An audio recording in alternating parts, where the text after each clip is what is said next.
While relaxing in the bath, the woman glanced at her phone and froze. A stranger was in her yard, slowly approaching the house. Amy instantly knew something was terribly wrong. She threw on her clothes and reached for her phone to call 911, but it was dead. Panic set in immediately. She rushed to lock the front door, then secured every other door in the house. Only after everything was locked did she grab a power bank to charge her phone. What she didn't know was that the man had already reached her front door. Fortunately, the glass was one way. She could see out, but he couldn't see in. Amy held her breath, not daring to make a sound. When the man didn't notice anything unusual, he headed toward the back door. That's when Amy remembered. She'd forgotten to lock it. She sprinted to the back door, managing to bolt it just before he could get in. Watching him peer into the house, Amy's heart was racing. She quickly checked all other possible entry points to prevent disaster. Only after the man walked away did she dare to plug in her phone, but he wasn't leaving. Instead, he circled the villa, searching for a way in. Amy frantically dialed 911, trying again and again, but the call wouldn't go through. The man had already cut her internet and phone lines to prevent her from calling for help. Amy was devastated. Then she spotted the smoke detector on the ceiling. If she could trigger it with heat, the fire department would come. She grabbed matches and held them up to the sensor until the alarm went off.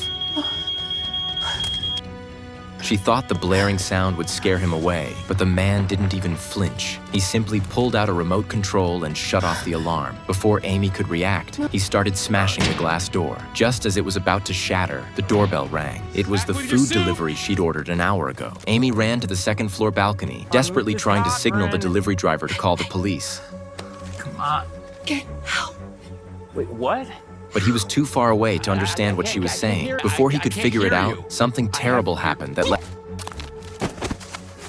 Amy paralyzed with fear. When night fell, Amy quietly slipped out through the villa's side door, planning to escape in her car. But when she turned the key, nothing happened. The man had already cut the wires in the engine. Seeing him watching her from nearby, Amy had no choice but to retreat back into the villa. He quickly followed and spray-painted a message on the glass. "You die tonight." As Amy stood there helplessly, the man picked up a flamethrower.